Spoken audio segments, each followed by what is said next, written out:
اللہ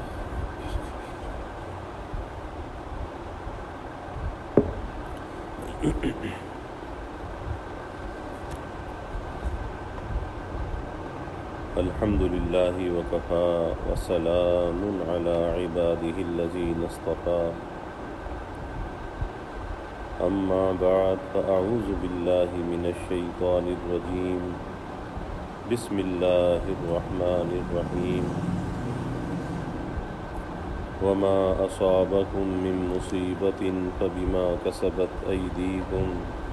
ویعفو عن کثیر قال النبی صلی اللہ علیہ وسلم التائب من الذنب کمن لا ذنب له او کما قال علیہ الصلاة والتسلیم رب اشرح لی صدری ویسر لی امری واحلل عقدۃ من لسانی یفقهوا قولی سبحانک لا علم لنا الا ما علمتنا انک انت العلیم الحکیم ان اللہ وملائکتہ یصلون علی النبی یا ایہا الذین آمنوا صلوا علیہ وسلموا تسلیما اللہم صل علی محمد عبدک ورسولک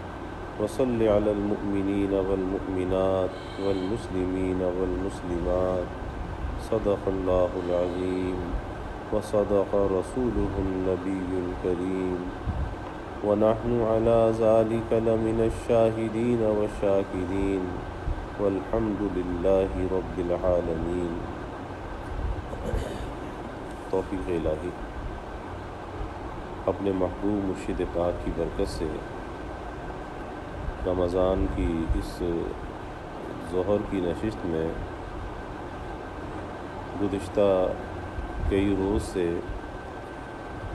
کلمہ طیبہ کے تقاضوں پر بات چل رہی ہے، کیونکہ حدیث میں آتا ہے کہ لا الہ الا اللہ کہنا یہ بھی صدقہ ہے۔ تو اس پر بات چل رہی ہے کہ یہ کلمہ جو ہمارے دین کی، ہمارے اسلام کی بنیاد ہے، توحید کی بنیاد ہے، اور ایک انسان کی پوری زندگی کو یہ کلمہ احاطہ کیے ہوئے ہے، اور بظاہر چھوٹا سا کلمہ ہے، لیکن اس میں ایک انسان کی پوری زندگی کے احکامات اور تعلیمات اس کے اندر موجود ہیں۔ یہ کلمہ الفاظ کے اعتبار سے بھی، اپنے معنی کے اعتبار سے بھی اتنا جامع ہے کہ اس کلمے کے برابر کوئی اور کلمہ نہیں، کہ ایک 100 سال کا کافر بھی جب یہ کلمہ پڑھتا ہے تو اس میں وہ تاثیر ہے کہ 100 سال کا کفر اس کا مٹ جاتا ہے۔ تو اس کلمے کے تقاضوں پر بات چل رہی تھی۔ گزشتہ کل میں یہ عرض کر رہا تھا کہ لا الہ الا اللہ، اب اس میں اس کا پہلا حصہ جو ہے وہ نفی ہے اور دوسرا حصہ اس بات ہے۔ نفی کس کی ہے؟ اللہ کے غیر کی، ما سوی اللہ کی نفی ہے۔ الا اللہ میں اللہ کے تعلق کا اس بات ہے، کیونکہ بات پھر اس طرف چلی گئی کہ بہت سے لوگ یہ کہتے ہیں کہ یہ صوفیہ جو یہ بات کرتے ہیں کہ اس طرح سے پڑھو، ایسا تصور لے کر آؤ، ایسی آواز میں پڑھو، جہر کے ساتھ ورد کرو، دل پر ضرب لگاؤ، تو یہ جہر اور ضرب اور یہ چیزیں اس کی کیا ضرورت؟ اس پر کل تفصیل سے عرض کیا گیا کہ یہ ساری چیزیں علاجن ہیں، یہ ثواباً نہیں ہے۔ ثواب سمجھ کر یہ کام نہیں کرائے جاتے، بلکہ علاج سمجھ کر کرایا جاتا ہے۔ کہ کوئی ڈاکٹر اگر کسی مریض کو پیناڈول دیتا ہے بخار کے لیے، کونسٹان دیتا ہے، اور وہ کہتا ہے کہ اتنی گولی صبح کھانا، اتنی شام کھانا، تو مطلب تو گولی کھانے سے ہے، صبح شام کی کون سی قید ہے؟ لیکن ظاہر ہے کہ وہ کسی ثواب کے لیے وہ کام نہیں بتاتا، بلکہ علاج کے لیے بتاتا ہے کہ اتنے فاصلے سے جب یہ کھاؤ گے تو یہ تمہیں اس کا نفع ہوگا۔ تو اسی طریقے سے یہاں پر ہے کہ صوفیہ کی بات کو اس وقت تک قبول کیا جاتا ہے جب تک کہ وہ شریعت سے متصادم نہ ہو، اور اگر کوئی بات کسی کی شریعت سے متصادم ہے تو چاہے کوئی بھی ہو، پھر اس کی اس بات کو کبھی قبول نہیں کیا جائے گا، بلکہ اس بات کا رد کیا جائے گا۔ تو یہ لا الہ الا اللہ جو ہے یہ اس کا پہلا حصہ جو ہے وہ غیر اللہ کی نفی ہے، اور الا اللہ میں اللہ تعالیٰ کے تعلق کا اس بات ہے۔ اب صوفیہ نے اس کا یہ طریقہ بیان کیا، اور ایک بات اور ذہن میں رکھنی چاہیے کہ جب آدمی اللہ تعالیٰ کا نام لے تو اللہ کا نام اللہ کے لیے لینا چاہیے۔ آج بہت سے ورد وظائف جو ہے وہ آدمی دنیا کے مقاصد کے لیے کرتا ہے، وظیفے پڑھنے والے تو بہت ہیں، لیکن اللہ کا نام اللہ کے لیے لینے والے بہت تھوڑے ہیں، کیونکہ اللہ کا نام بہت عظمت والا، بہت بڑائی والا۔ اب اس کا تقاضا یہ ہے کہ آدمی اللہ کا نام اللہ کے لیے لے، اللہ کا نام کسی غیر اللہ کے لیے نہ لے، کسی دنیا کے کام کے لیے نہ لے۔ اور کوئی وقت ایسا ضرور نکالنا چاہیے اپنی خلوت میں، تنہائی میں، کہ جس میں بیٹھ کر اللہ تعالیٰ کا نام صرف اللہ کے لیے لے، اپنے اللہ کو یاد کرے، یہ خود ہو اس خلوت اور تنہائی میں، اور یاد یار ہو، اور درمیان میں کوئی بھی نہ ہو۔ اور ایسے فرصت کے لمحات کی بڑی قدر کرنی چاہیے، بہت قدر کرنی چاہیے۔ اور اس کا آسان سا طریقہ یہ ہے کہ کسی اللہ والے سے اپنے لیے کوئی ذکر تجویز کرا لے۔ اب وہ اللہ والے جب کسی کو کوئی ذکر تعلیم کرتے ہیں تو وہ، جیسے میں نے پہلے بھی عرض کیا، کہ اللہ تعالیٰ ان کے دل میں القاء کرتا ہے کہ کس کے لیے کیا چیز مناسب ہے۔ حکیم الامت حضرت تھانوی رحمۃ اللہ علیہ فرمایا کرتے تھے کہ کوئی شخص میرے پاس آتا ہے، میں کسی کو معمولات میں نوافل بتا دیتا ہوں، کسی کو تلاوت قرآن بتا دیتا ہوں، کسی کو درود شریف کی کثرت بتا دیتا ہوں، کسی کو لا الہ الا اللہ کی کثرت بتا دیتا ہوں۔ اور فرمایا کہ جس کو جو بتایا جاتا ہے اللہ اس میں فائدہ اور نفع ڈال دیتا ہے، کیونکہ اس آنے والے کے وہ حسب حال ہوتا ہے، من جانب اللہ دلوں میں وہ نسخے القاء کیے جاتے ہیں۔ تو اسی طریقے سے صوفیہ نے طریقہ اس کا یہ بیان کیا، اہل اللہ نے، کہ جب لا الہ کہے تو اس لا کو دل سے نکالے، اور لا کو اس تصور کے ساتھ دل سے نکالے کہ اللہ کا جو بھی غیر میرے دل میں ہے اس کو میں دل سے نکال رہا ہوں، لا کے ساتھ، لا کی تلوار سے اس کو ذبح کر رہا ہوں۔ اللہ کا غیر کون ہے؟ کوئی یہ کہے جی ہمیں تو دل میں اللہ کا غیر نظر نہیں آتا، تو یہ دنیا کی محبت، مال کی محبت، ناجائز تعلقات، دنیا کی چیزوں کے اندر دل کا الجھا رہنا، ہر وقت لمبے لمبے منصوبے بنانا کہ سامان ہے 100 برس کا اور پل کی خبر نہیں۔ تو یہ ساری چیزیں کیا ہیں؟ آج کے زمانے میں آپ دیکھ لیجئے کہ نشست و برخاست میں اگر ذکر ہے تو دنیا ہی کا ذکر ہے، آخرت کی فکر کی بات کہیں پہ نہیں ہوتی، جس کو دیکھو دنیا کی باتوں کے اندر لگا ہوا ہے۔ تو اس لا کا جب آدمی دل سے نکالے اور یہ تصور کرے کہ لا کے ذریعے سے اللہ کا جو بھی غیر ہے، اسی طریقے سے جو ناجائز شہوتیں ہیں، لذتیں ہیں، اس کا جو مرکز اور محور ہوتا ہے وہ بھی انسان کا دل ہوتا ہے۔ تو یہ تصور کرے کہ لا الہ کے ساتھ نہیں ہے کوئی معبود، اب جو بھی اللہ کا غیر ہے، لذتیں ہیں، شہوتیں ہیں، ناجائز تعلقات ہیں، دنیا کی محبت ہے، مال کی محبت ہے، جاہ کی محبت ہے، بڑا پن، بڑا چاہنا، اپنے آپ کو بڑا پسند کرنا، یہ ساری چیزیں اس لا کے ذریعے سے دل سے نکال رہا ہوں، اور میں سب کی نفی کر رہا ہوں، سب کی نفی کر رہا ہوں۔ اور پھر الا اللہ کی ضرب دل پر لگائے اس تصور کے ساتھ کہ اللہ کی محبت اور اللہ کے نام کا نور میرے دل میں آ گیا۔ اسی طرح سے ایک اور بہت اہم بات کہ ہر کام کی ایک نیت ہوتی ہے، ہمارے حضرت رحمۃ اللہ علیہ فرماتے تھے، اور جب آدمی کسی کام کی صحیح نیت کرتا ہے تو حدیث میں آتا ہے کہ مومن کو اس کی نیت کا پھل ملتا ہے، اس کے عمل کا پھل نہیں ملتا، جیسی نیت ہوگی ویسا اس کو پھل ملے گا۔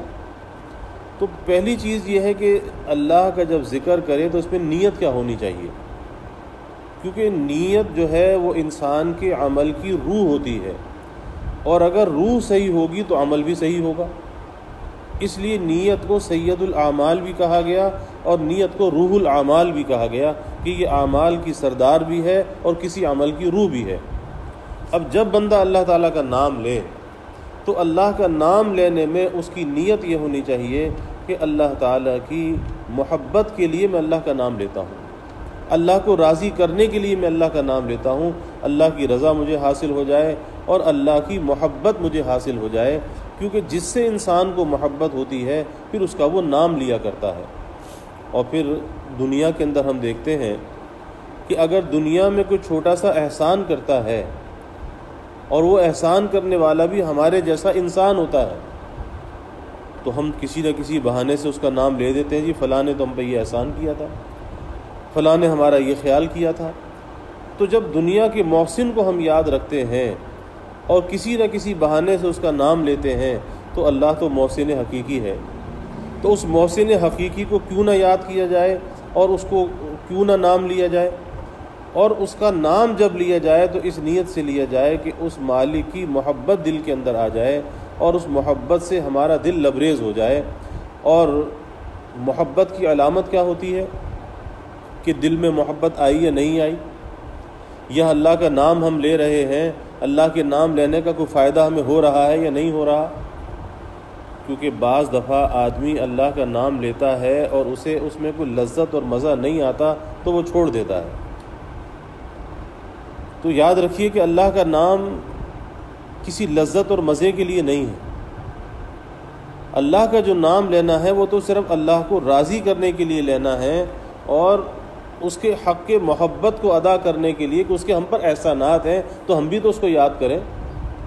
اب اس میں چاہے مزہ آئے یا نہ آئے، کیونکہ مزہ مطلوب نہیں، مزہ مقصود نہیں، اصل مقصود تو اللہ تعالیٰ کو راضی کرنا ہے، اور وہ جس طرح سے بھی ہو۔ تو اس لیے طالب کیفیات نہیں ہونا چاہیے، طالب لذات نہیں ہونا چاہیے، بلکہ طالب مولا بننا چاہیے۔ مزہ آئے یا نہ آئے، لیکن اگر محبت ہے تو محبوب کا نام لیتا رہے۔ آج ہوتا کیا ہے کہ آدمی تلاوت کرتا ہے، دعا مانگتا ہے، کچھ ذکر اذکار کرتا ہے، اگر لذت اور مزہ آیا تو کرتا رہا اور لذت اور مزہ نہ آیا تو چھوڑ دیا، تو پتہ یہ چلا کہ یہ اپنے مولا کا طالب نہیں تھا، یہ تو لذت کا طالب تھا۔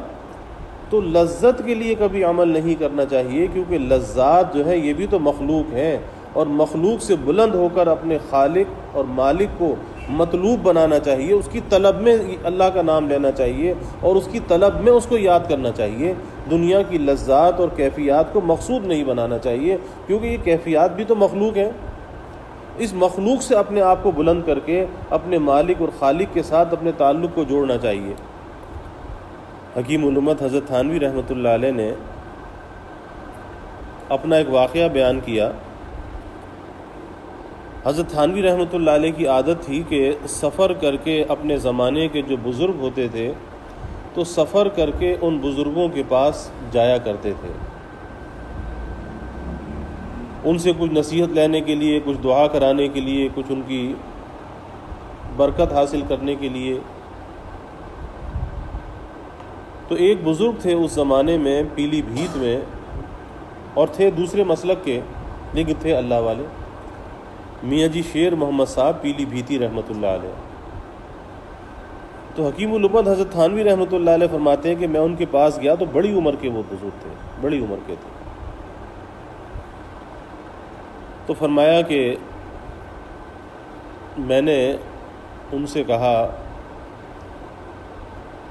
کہ مجھے کوئی نصیحت کر دیجئے، جب ان کے پاس سے رخصت ہونے لگا تو مجھے کوئی نصیحت کر دیجئے۔ تو فرمایا کہ اپنے دونوں ہاتھ آگے لے کر آؤ۔ دونوں ہاتھ میں نے آگے کیے، کہا اس کو رگڑو، پھر کہا کہ اور رگڑو، پھر کہا اور رگڑو۔ تو کافی رگڑنے کے بعد پوچھا کہ کیا ہوا؟ کہا کہ حضرت رگڑ رگڑ کر حرارت پیدا ہو گئی۔ تو فرمانے لگے کہ اسی طرح سے اللہ کے نام سے اپنے دل کو رگڑتے رہو، اللہ کی محبت پیدا ہو جائے گی۔ اللہ کے نام سے اپنے دل کو رگڑتے رہو، اللہ تعالیٰ کی محبت پیدا ہو جائے گی۔ اور اصل چیز یہی ہے کہ کیا ملا کیا نہیں ملا، اصل چیز یہ ہے کہ اللہ کی محبت دل کے اندر آ جائے، اللہ کی محبت۔ کیونکہ دنیا کے اندر تو کیا ملے گا، دنیا کے اندر جو کچھ اللہ ہمیں دینا چاہتا ہے وہ دنیا کے اندر آ نہیں سکتا، سما نہیں سکتا، تو دنیا میں اس کے ثمر کا، اس کے پھل کا یہاں پر منتظر ہونا کیسا؟ ایک شخص حضرت حاجی امداد اللہ صاحب مہاجر مکی رحمۃ اللہ علیہ کے پاس آیا اور کہا کہ حضرت پہلے اللہ کا نام لیتا تھا تو بڑی لذت آتی تھی، بڑا مزہ آتا تھا، اور اب اللہ کا نام لیتا ہوں تو مجھے لذت اور مزہ محسوس نہیں ہوتا۔ تو حضرت نے ایک بات تو مزاحاً فرمایا کہ بھائی پرانی جورو جو ہے وہ اماں ہو جاتی ہے، پھر مزہ کہاں۔ لیکن حضرت نے فرمایا ایک اور شخص آیا اور اس نے کہا کہ 1.25 لاکھ مرتبہ میں اللہ اللہ کرتا ہوں، آج تو کسی سے 1000 دفعہ بھی نہیں ہوتا، 1.25 لاکھ دفعہ، لیکن مجھے اس کا کوئی نفع محسوس نہیں ہوتا، 1.25 لاکھ دفعہ اللہ اللہ کرتا ہوں۔ تو حضرت حاجی صاحب رحمۃ اللہ علیہ نے فرمایا کہ بھائی کیا یہ تھوڑا نفع ہے کہ اللہ کا نام لینے کی توفیق مل رہی ہے؟ اور اس سے بڑھ کر اور کون سا نفع ہوگا کہ ایک مرتبہ اللہ کہنے کے بعد جب دوبارہ اللہ کہنے کی توفیق مل جائے تو یہ علامت اس بات کی ہے کہ پہلا اللہ کہنا پسند ہے، جب بھی تو دوبارہ توفیق مل گئی۔ اگر پہلا اللہ کہنا پسند نہ ہوتا تو کسی کی مجال تھی کہ ان کا نام زبان پہ آ جاتا، پھر یہ زبان پہ اللہ کا نام نہ آتا۔ اور ایسے ایسے واقعات موجود ہیں کہ اگر کبھی اللہ تعالیٰ کی ناراضگی ہوتی ہے، اللہ زبان کو روک دیتا ہے، اللہ کا نام زبان پہ نہیں آتا۔ ایک اللہ والوں کا واقعہ آتا ہے کہ ایک مرتبہ اللہ کا نام لینے کے لیے بیٹھے، اللہ کا نام زبان پہ نہیں آتا، پریشان ہو گئے، رونے لگے، یا اللہ یہ کیا ماجرا ہے کہ میں ذکر کرنا چاہتا ہوں، اللہ کا نام لینا چاہتا ہوں، لیکن میری زبان پہ اللہ کا نام نہیں آتا۔ روتے رہے تو اللہ کی طرف سے الہام ہوا کہ کوئی ماضی بعید میں کوئی ایسا گناہ کیا تھا کہ جس کی توبہ نہیں کی تھی، آج اس کی پاداش میں تمہاری زبان کو بند کر دیا گیا۔ اب ہماری نظر ماضی قریب پر ہوتی ہے، ماضی بعید پر نہیں ہوتی۔ ہم سمجھتے ہیں کہ ہم نے کوئی آج کل میں تو کوئی گناہ کیا نہیں، تو پھر کون سی سزا آ گئی؟ تو اس لیے اپنے کو سزاوار ہی سمجھنا چاہیے، قصوروار ہی سمجھنا چاہیے کہ ہم سے خطا تو ہوتی رہتی ہے، اور پھر نسیان ایسا ہے کہ کر کے بھول بھی جاتے ہیں۔ اس لیے حدیث میں جو آپ صلی اللہ علیہ وسلم کی ایک دعا آتی ہے جس میں یہ الفاظ بھی آتے ہیں کہ یا اللہ وہ خطا جو مجھے یاد ہے اور وہ خطا جو بھول گیا اس پر بھی میں توبہ کرتا ہوں۔ تو یہ تھوڑا نفع ہے کہ اللہ کا نام لینے کی توفیق مل جائے، اور بغیر ان کی چاہت کے کوئی ان کا نام لے نہیں سکتا۔ پتہ یہ چلا کہ جیسا بھی ہم ٹوٹا پھوٹا لے رہے ہیں تو یہ ان کو پسند ہے۔ اس لیے اپنے معمولات میں اور کسی بھی معمول کو قائم کرنے کا طریقہ یہ ہے کہ آدمی اپنے لیے کوئی ایک مقدار مقرر کرے یا کسی اللہ والے سے کرائے کہ مجھے کتنا ذکر کرنا چاہیے۔ اب اس کے بعد جو وہ ذکر تعلیم کر دے، کیونکہ ایک اپنے طریقے سے کرنا ہے، ایک کسی اللہ والے سے تعلیم کرانا ہے، اور اللہ والوں سے جب کوئی بندہ تعلیم کرا لیتا ہے، کسی ذکر کو اپنے لیے تجویز کرا لیتا ہے، تو اس تجویز کا فائدہ یہ ہوتا ہے کہ ایک تو اپنی تجویز فنا ہو جاتی ہے، اب وہ کسی اور کی تجویز پہ چل رہا ہوتا ہے، اور اللہ یہی چاہتا ہے کہ بندہ اپنی تجویز کو فنا کر دے۔ اور دوسری چیز یہ ہے کہ پھر اللہ والے جب کسی کو ذکر تعلیم کرتے ہیں تو ان کی توجہ اور ان کی برکت اور ان کی دعا اس میں شامل ہوتی ہے، اور اصل ان کی توجہ اور برکت سے کام بنتا ہے، ان کی دعا سے کام بنتا ہے۔ اس لیے اللہ والوں سے اپنے لیے کوئی تجویز کرا لے، کوئی اذکار، اور پھر اس کی پابندی کیسی کرے؟ پابندی اس کی ایسی ہونی چاہیے کہ جو ایک نظام الاوقات ہو، نظام الاوقات کو اپنے تابع نہ کرے بلکہ اپنے آپ کو نظام الاوقات کے تابع کر دے جب تو کچھ ہو سکتا ہے۔ اور اگر یہی سستی رہی کہ ہاں ابھی کرتا ہوں، صبح کرتا ہوں، شام کرتا ہوں، آج کرتا ہوں، کل کرتا ہوں، تو کبھی بھی کسی معمول پر استقامت نہیں ہو سکتی۔ بہت سے لوگ ہیں کیا تو چند دن لگاتار کر لیا، چھوڑا تو بالکل چھوڑ دیا، اور ایسے ذکر کا انسان کو فائدہ نہیں ہوتا۔ حدیث میں آتا ہے آپ صلی اللہ علیہ وسلم سے پوچھا گیا کہ کون سا عمل زیادہ افضل ہے؟ آپ نے فرمایا کہ وہ عمل چاہے وہ قلیل ہو، تھوڑا ہو، لیکن پابندی کے ساتھ ہو، مستقل مزاجی کے ساتھ ہو۔ چاہے آدمی 10 مرتبہ لا الہ الا اللہ کا ورد کرے، صرف 10 مرتبہ کرے، لیکن روزانہ کرے، اس کا ناغہ نہ ہو۔ اور اس کی مثال ایک انسان کے روح کی غذا ہے۔ جیسے ہمیں جسم کے لیے غذا کی ضرورت ہے، ایسے روح کے لیے بھی غذا کی ضرورت ہے۔ اب اگر آدمی جسمانی غذا کے اندر اگر یہ کرے کہ ایک دن تو اتنا کھا لے کہ بالکل خوراک سے بھی زیادہ، کہ کھانی تھی 2 روٹیاں کھا گیا 20 روٹیاں، اور پھر ایک ہفتے تک کچھ بھی نہ کھائے، تو کیا اتنا زیادہ کھانا اس کے لیے جزو بدن بن سکتا ہے؟ کوئی فائدہ دے سکتا ہے؟ ہاں، اگر تھوڑا تھوڑا روز کھاتا رہا، آدھی آدھی روٹی بھی روز کھاتا رہا، اس کی صحت بحال رہے گی، اس کی صحت کا نقصان نہیں ہوگا۔ تو اسی طریقے سے اللہ کا ذکر، بعض لوگ کیا کرتے ہیں، جب قرآن مجید پڑھنا شروع کیا، ایک ایک دن میں 5 پارے پڑھ لیے، اور چھوڑا تو مہینوں کھول کے قرآن مجید کو دیکھا بھی نہیں۔ تو یہ کسی بھی عمل پر استقامت حاصل کرنے کا طریقہ نہیں ہے۔ چاہے آدمی 1 پاؤ روزانہ پڑھے، ربع پارہ پڑھے، چاہے 1 رکوع یومیہ پڑھے، لیکن پڑھے روزانہ پابندی کے ساتھ، اس کا فائدہ ہوگا کہ اس کی روح کو روزانہ غذا ملتی رہے گی۔ اور اس روح کو غذا دینے کا سب سے بڑا فائدہ یہ ہوتا ہے اللہ کے ذکر کا، کہ جب ہم اپنی روح کو غذا دیتے ہیں تو ہماری روحانیت قوی ہوتی ہے، اور جب روحانیت قوی ہوتی ہے تو نفسانیت کمزور ہوتی ہے، اور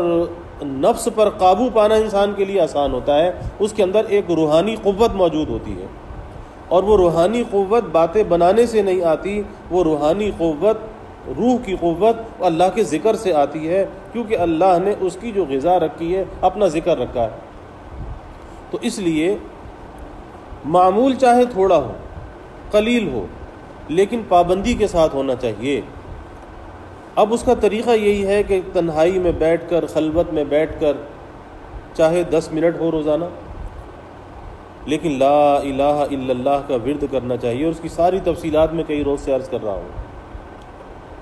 لا الہ الا اللہ کا اس تصور کے ساتھ کہ لا الہ کے ذریعے سے غیر اللہ میرے دل سے نکل رہا ہے، اور الا اللہ کی ضرب دل پر لگائے اس تصور کے ساتھ کہ اللہ کی محبت میرے دل میں آ رہی ہے۔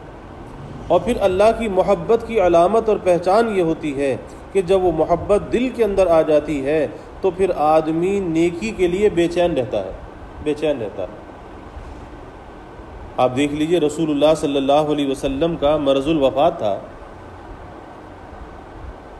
اور آپ کو بے ہوشی طاری ہوتی تھی، غشی طاری ہو جاتی تھی، لیکن جیسے ہی غشی سے افاقہ ہوتا تھا تو سب سے پہلے کیا بات پوچھتے تھے؟ سب سے پہلے پوچھتے تھے کہ نماز کا وقت ہو گیا، نماز کا وقت ہو گیا۔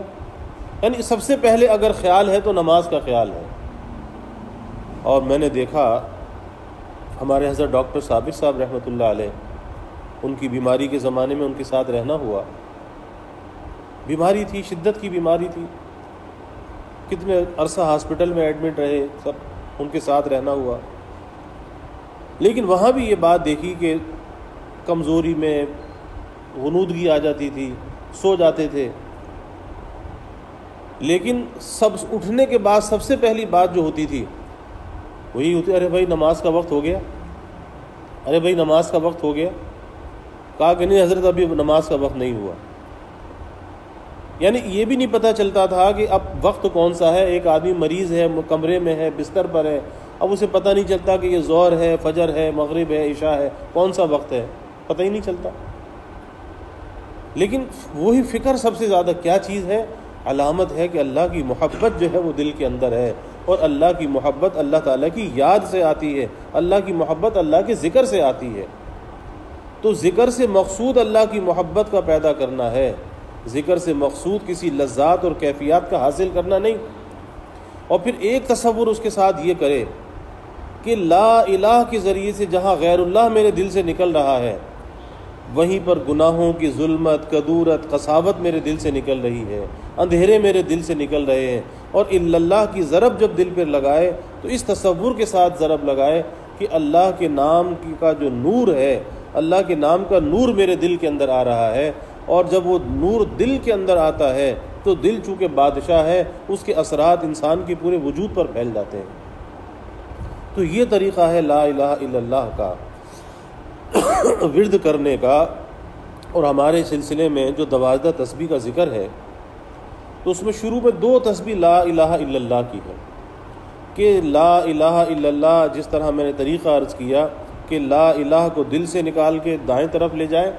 اور پھر الا اللہ کی ذرا بائیں جانب دل پر لگائے، اس تصور کے ساتھ کہ لا الہ کے ذریعے اللہ کا ہر غیر، گناہوں کی ظلمت، کدورت، خساوت، شہوتیں، لذتیں میرے دل سے نکل رہی ہیں، اور الا اللہ کے ساتھ اللہ کے نام کا نور اور اللہ کی محبت میرے دل میں آ رہی ہے۔ تو چند بار لا الہ الا اللہ کہنے کے جب سانس ٹوٹنے لگے تو کہے محمد الرسول اللہ صلی اللہ علیہ وسلم۔ اس طرح سے اس ورد کو اپنا وظیفہ بنانا چاہیے، اپنے معمول میں رکھنا چاہیے، کیونکہ یہ کلمہ ایسا ہے کہ قیامت کے دن ایک تو بڑا فائدہ یہ کہ جب بندہ اخلاص سے پڑھتا ہے اللہ زندگی بھر کے گناہ معاف کر دیتا ہے، اور قیامت کے دن اللہ اس کا اجر و ثواب میزان عمل میں تول کر نہیں دے گا۔ یہ اتنا بڑا کلمہ ہے کہ میزان عمل میں نہیں سمائے گا، اللہ اس کا ثواب علیحدہ سے عطا فرمائے گا۔ جیسے روزے کا ثواب اللہ خود عطا فرمائے گا، روزے کا ثواب فرشتوں سے نہیں دلوایا جائے گا، ایسے ہی یہ کلمہ اتنا بڑا ہے کہ اسے میزان عمل میں نہیں تولا جائے گا، اللہ اس کا ثواب علیحدہ سے عطا فرمائے گا۔ تو اس کلمے کو اپنا ورد بنانا چاہیے، اور نیت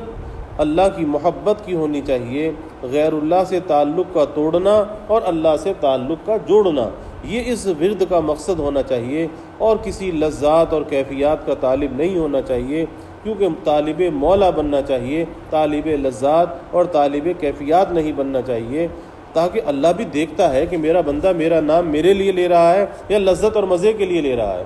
ارے بھائی اللہ کا نام تو اللہ کے لیے لینا چاہیے، اس لیے چاہے مزہ آئے یا نہ آئے، کوئی کیفیت طاری ہو یا نہ ہو، لیکن اللہ کا نام لیتا رہے، اور یہ اللہ کا نام لینا کسی بھی حال میں نفع سے خالی نہیں۔ اور بزرگوں نے تو یہاں تک فرمایا کہ کوئی اللہ کا نام اگر غفلت کے ساتھ بھی لیتا ہے جب بھی وہ اثر کر کے رہتا ہے، چاہے جائے کہ توجہ کے ساتھ لے اور اثر نہ کرے،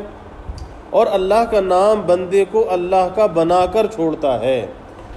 اللہ کا نام جب لیتا رہتا ہے بالآخر یہ اللہ کا نام اسے اللہ تک پہنچا دیتا ہے اور اللہ کا اسے بنا دیتا ہے۔